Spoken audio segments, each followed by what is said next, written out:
कोल्हापूर तसेच पश्चिम महाराष्ट्रातील दोन मोठ्या घराण्यांच्या वंशजांमध्ये थेट लढत होण्याचे संकेत आता भाजप आणि महाविकास आघाडीकडून करण्यात आले आहेत। भाजपची आणि महाविकास आघाडीकडून कोल्हापुरात आतापर्यंतची सर्वात मोठी राजकीय आणि ऐतिहासिक खेळी खेळली जाणार आहे आणि त्याचे कारणही असेच आहे।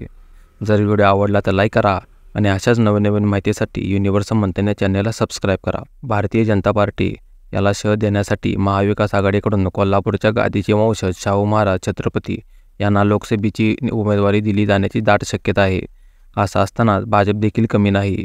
त्यांनी शाहू महाराजांच्या विरोधामध्ये कागल घराण्याचे थेट वंशज समरजित घाटे यांना उमेदवारी देण्याची तयारीत आहे। ही लढत भाजपची कोल्हापुरातील सर्वात मोठी राजकीय खेळी आणि दोन मोठ्या घराण्यांच्या वंशजांमध्ये थेट लढत होण्याचे संकेत आहेत। जर असे झाले तर एक ऐतिहासिक लढत होणार हे नक्की। नेमके समरजित घाटगे यांची राजकीय कारकिर्दी काय आहे व त्यांनाच का कोल्हापुरातून भाजपकडून उमेदवारी देण्यात येईल असे म्हटले जाते हे आधी पाहूया।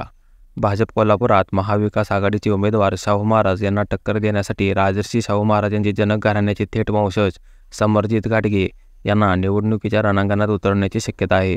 राजर्षी शाहू महाराज हे कागलच्या घाटगे घराण्यातून कोल्हापूरच्या गादीवर दत्तक म्हणून आले आहेत। याचाच अर्थ कागलचे घाटगे घराणे हे शाहू महाराजांचे जनक घराणे आहे। या घराण्याचे समरजित घाटगे हे थेट वंशज आहेत। समरजित घाटगे हे उपमुख्यमंत्री देवेंद्र फडणवीस यांचे निकटवर्तीय मानले जातात। घाटगे यांनी भाजपचे जिल्हाध्यक्ष म्हणून काम केले आहे, त्यामुळे त्यांचं कोल्हापूर जिल्ह्यात चांगले नेटवर्क आहे। कोल्हापूरच्या ग्रामीण भागात भाजप पक्षाचे काम पोहोचण्यावर घाटगे यांचा फार मोठा वाटा आहे।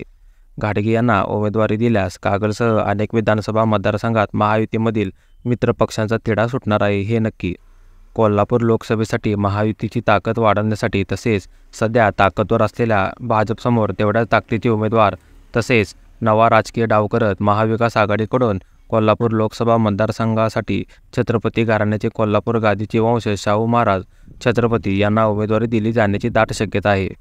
पण भाजप देखील कोल्हापूरच्या जागेवर मोठी खेळी खेळण्याचे संकेत मिळत आहेत। प्रसारमाध्यमांद्वारे आलेल्या माहितीनुसार भाजप कोल्हापूरच्या जागेवर शाहू महाराजांच्या विरोधात राजर्षी शाहू महाराज यांचे जनक घराण्याचे वंशज समरजित घाटगे यांना उमेदवारी देण्याच्या तयारीत आहे।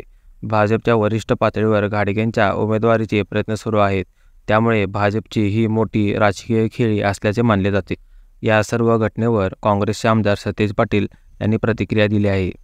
ते असे म्हणतात, आमचे धोरण पक्के आहे, सक्षम उमेदवार देणे आणि निवडून आणणे हे आमचे धोरण आहे, असं सतेज पाटील म्हणाले। दरम्यान शाहू महाराजांनी महाविकास आघाडीकडून उमेदवारी पक्की असल्याचे स्पष्ट झाल्यानंतर त्यांचे पुत्र संभाजीराजे यांनी आपण लोकसभा निवडणूक लढवणार नसल्याचे स्पष्ट केलं आहे।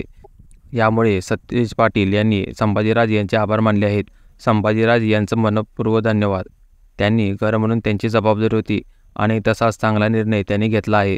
आम्ही त्यांना सुद्धा वारंवार विनंती केली होती की शाहू महाराजांनी ही निवडणूक लढवावी, हे पुरोगामी विचार दिल्लीपर्यंत जावेत, हा आमचा प्रयत्न आहे।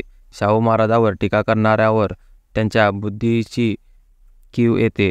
वैयक्तिक टीका करणाऱ्यांना मतदार योग्य उत्तर देतील। महाविकास आघाडी म्हणून आम्ही ताकदीने समोर जाऊ, अशी प्रतिक्रिया सतेज पाटील यांनी दिली आहे। तसेच या सरावावर मंत्री हसन मुश्रीफ यांनी देखील प्रतिक्रिया दिली आहे। ते असे म्हणाले, दिलेल्या उमेदवाराला निवडून आणण्यासाठी हाडाचं काढे करेन। समरजित घाटगे यांच्या संभाव्य उमेदवारीबाबत मंत्री हसन मुश्रीफ यांनी स्पष्ट भूमिका व्यक्त केली। तिन्ही पक्ष मिळून उमेदवाराबाबत जो निर्णय घेतील त्यांच्या मागे आम्ही ठामपणे उभे राहू। दिलेल्या उमेदवाराला निवडून आणण्यासाठी हाडाचं काढं आणि रक्ताचं पाणी करेन। कोण उमेदवार दिला जाणार याबाबत मला माहिती नाही, मात्र जो उमेदवार देतील त्याचा आम्हाला प्रचार आणि नेतृत्व करावं लागेल। दुसरं काही करण्याचा आमचा स्वभाव नाही, अशी प्रतिक्रिया मंत्री हसन मुश्रीफ यांनी दिली। एकंदरीतरित्या कोल्हापूरमध्ये होणारी लढत ही ऐतिहासिक लढत होणार हे मात्र नक्की आहे। जर व्हिडिओ आवडला तर लाईक करा आणि अशाच नवीन माहितीसाठी युनिव्हर्सल मंतन या चॅनलला सबस्क्राईब करा। धन्यवाद।